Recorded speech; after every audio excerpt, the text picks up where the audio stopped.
Let me be straight with you about something. The coverage coming out of Las Vegas this week is operating at about a third of the actual depth this story deserves, and I've been watching enough of it now that I can't keep sitting on what I actually think. Fernando Mendoza stepped onto an NFL practice field for the first time wearing a Raiders uniform during OTAs, and what Kubiak said word for word to reporters afterward is a story that is messier, more layered, and far more consequential than anything the headlines are bothering to capture. So let's actually get into it, what I observed in that footage. I want to be honest with you up front because I think that matters more than manufacturing a take. You cannot fully evaluate a quarterback's decision-making from OTA highlight clips. You genuinely cannot.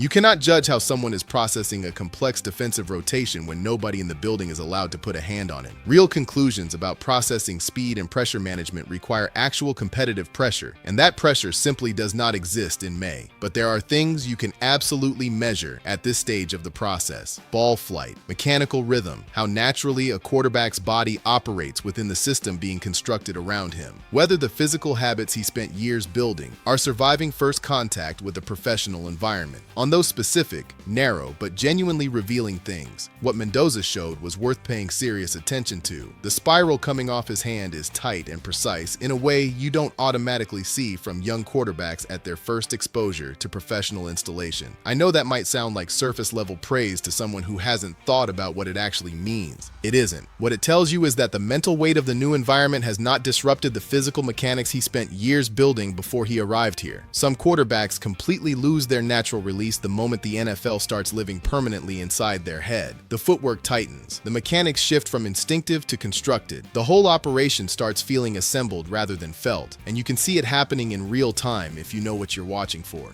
Mendoza, through these early sessions, looks like a player whose body hasn't registered the transition as a threat yet. That is a meaningful early signal. It's not a verdict, it's a signal, and it's one worth holding on to as the harder tests get closer. Now, Kirk Cousins also got his work in during these sessions, and his ball looked exactly like what a 14-year NFL veteran who has built an entire career on technical reliability is supposed to look like. Accurate, catchable, clean. I'm not going to pretend otherwise. There was nothing wrong with what Cousins put on film. But when I put the two side by side with genuinely honest eyes and let myself say what I actually see, here is the distinction that keeps surfacing. Mendoza's release has a quality of effortlessness to it, a freedom in the mechanics that makes you think about building an offense around a player for the next decade rather than efficiently deploying a skilled veteran while you sort out your longer-term intentions. One of them looks like a foundation, the other looks like a bridge. Both serve real purposes, but those are two fundamentally different things, and that distinction is going to grow heavier as this competition moves toward its eventual resolution. There's something else in those early clips I want you to start actively tracking as OTAs continue, because the casual observer is going to scroll right past it, and that would be a mistake. Watch who each quarterback is throwing to. Pay attention to receiver distribution. Which players are lining up with the first team unit? Which receivers are running routes specifically for Mendoza? Whether the personnel groupings shift as the weeks stack up. Rep distribution with first team personnel is one of the most honest organizational signals you will ever find in sports. It is how a coaching staff communicates its actual position on a competition, as opposed to the carefully managed version it describes in front of cameras at scheduled media availabilities. What gets said at a podium and what gets shown on a practice field are sometimes two completely different statements, and this is especially true when the stated position involves a veteran quarterback whose contract creates a specific kind of institutional pressure.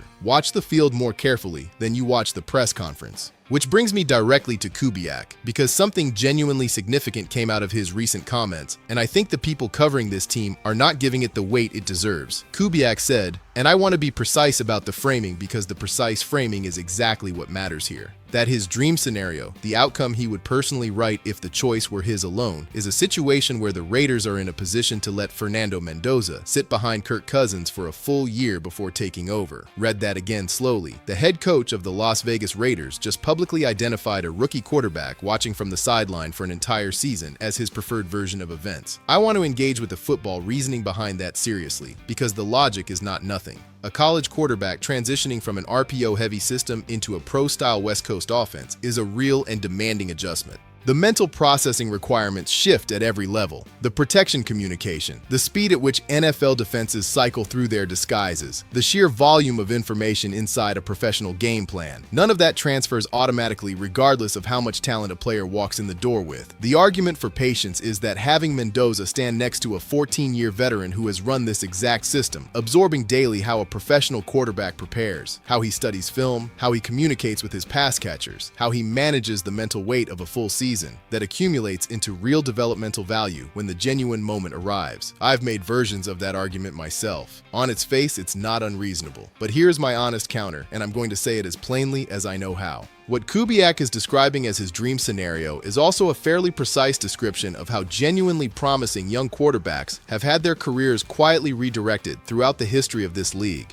The patient plan where the veteran plays well enough to hold the job through the season is also the plan where you finish 8-9, generate no playoff momentum, accumulate 0 live game experience for the player who is supposed to be your actual franchise future, and walk into the following offseason having pushed the entire developmental timeline back by a full year with nothing to show for it. The NFL has a long and specific history of organizations convincing themselves the patient plan was working right up until the moment it very clearly wasn't. And the people who paid the price were not the veterans who got the starts. They were the young quarterbacks who sat and waited while an opportunity that was never going to come back in the same form kept drifting further away. Here's where I actually land on this, and the nuance genuinely matters. Kubiak's position is defensible under one specific condition. Cousins gives this team a real reason to win. If the Raiders are sitting at 5-3 at midseason, running an efficient offense, competing for games in the fourth quarter, building towards something that legitimately resembles playoff relevance, I can live with that version of the story. A veteran quarterback managing a winning football team while the franchise quarterback continues developing is an organizational outcome with real precedent and real logic. What I cannot accept, and what I think everyone paying honest attention needs to be clear-eyed about, is the alternative. The version where the offense stagnates, where the wins stop coming, where the season slowly bleeds out in mediocrity while Mendoza watches from the sideline week after week and the developmental window that will never fully return quietly closes around him. That risk is real. The early OTA indicators, specifically Cousins operating with the first-team group, suggest it deserves to be discussed honestly rather than smoothed over with careful language about process and patience and trusting the plan. Let me move to the rest of this roster because OTAs are generating real early information across multiple position groups, and some of it is genuinely interesting beyond the quarterback conversation. The wide receiver room is where I'm investing most of my attention right now, and the two names I keep returning to are Jack Beck and Dante Thornton, because these are the players with the most meaningful upside to shape what this offense actually becomes when Mendoza gets his moment. Thornton's combination of size, straight-line speed, and the ability to generate vertical separation is exactly the kind of athletic profile that forces defensive coordinators to build specific answers around a single player. But what separates an intriguing prospect from a genuine big play weapon is the ability to execute the contested catch and the back shoulder throw with real reliability under pressure. And this is precisely where the connection to Mendoza starts feeling legitimately exciting. Everything about his ball placement and touch on deep routes suggests he can deliver the back shoulder concept at a high level. A precise quarterback and a long-striding vertical receiver locked into that concept is a matchup problem that conventional coverage simply cannot solve. Thornton has the physical tools to be that receiver. Whether the technical execution is catching up to the athletic ceiling is exactly what OTAs will begin telling us. Jack Beck is a name I've been coming back to for months now, and I want to say it clearly. The route running intelligence, the quickness through breaks, the reliability in traffic that gives a young quarterback a trusted outlet when his primary progression collapses, those qualities compound into serious target volume inside Kubiak's system over the course of a full season.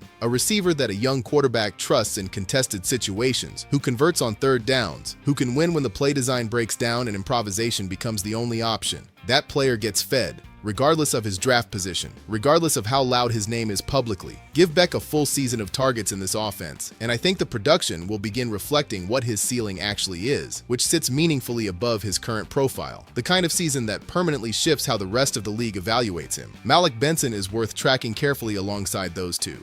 The speed is legitimate, the vertical threat potential is real, and what makes him particularly interesting in this specific system is how the combination of playmaking ability with genuine special teams value expands his overall utility for a well-constructed roster. On the defensive side, the linebacker pairing of Nico Dean and Key Walker is something I genuinely did not anticipate getting this excited about. The athleticism both players bring, the range against the run, the ability to match up in space against receiving backs and slot tight ends and survive coverage situations that break most linebacker tandems. That combination could end up being one of the most underrated positional strengths on this entire roster when November arrives. Nobody is talking about it loudly right now. People will be talking about it loudly before Thanksgiving. The secondary depth picture keeps developing in more interesting directions the more information surfaces. Trajan Stokes tracking toward a defensive quarterback role. Dalton Johnson contributing vocal leadership and competitive energy. Hezekiah Mizell generating early attention with his footwork and ball skills. And then there is Jamin McCoy, the player I am watching most carefully on the entire defensive side of the ball. If he arrives at training camp healthy and fully operational, you are potentially looking at a cornerback with first-round talent who fell to the fourth round entirely because of knee concerns. A player who ran a 4.33 at his pro day and moved through rookie minicamp with a fluidity that impressed the people who were paying close attention. The combination of McCoy alongside that secondary group creates the kind of positional competition where every player in the room has to perform at the absolute ceiling of his range just to hold his spot. That pressure makes everybody better. Without exception, it has always worked that way. At edge rusher, Keon Crawford is a name I need to see prominently throughout these OTA sessions. With Tyree Wilson gone and Malcolm Kuntz operating on a one-year deal, the role of clear second edge rusher behind Max Crosby is genuinely available. Not a situational piece,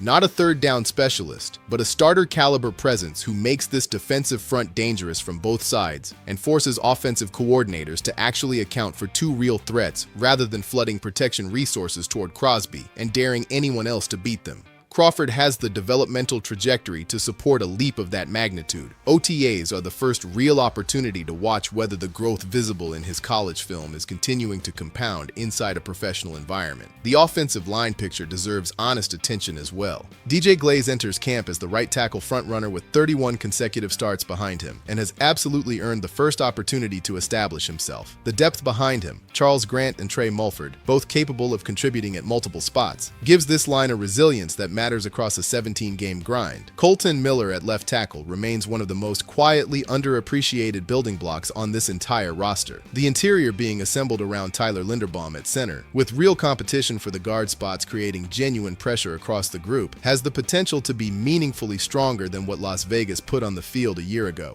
If that unit develops the way the talent suggests it can, it changes the downstream calculus of everything this offense is capable of becoming. Here is where I actually land after sitting with everything from these early sessions. This roster is genuinely exciting in a way that goes beyond the manufactured optimism every fan base invents for itself every spring. From the defensive front to the secondary to the skill positions on offense, the talent assembled in Las Vegas right now is real. The positional competition is real. The one unresolved question that everything else orbits is the quarterback situation, and it is going to stay unresolved until training camp forces it into the open where it can no longer be managed with careful language and strategic framing. Kubiak has told you what his preferred outcome looks like. The tension between that stated preference and what the competitive evidence on the practice field is beginning to suggest is a real tension, and it is only going to build as the weeks accumulate. What I believe, based on what Mendoza has shown in the pre-OTA period and now in these early sessions, is that if he continues performing at the level his preparation and talent suggest he is capable of, the organizational case for keeping him on the sideline when real football begins is going to become increasingly difficult to sustain. Coaching staffs walk into the building with plans. Quarterbacks who outperform those plans have a consistent historical tendency to rewrite them. That is just how this works. The answers to the questions that matter most for this franchise's near future are coming, and everything visible right now suggests you should be paying very close attention to what Las Vegas does next.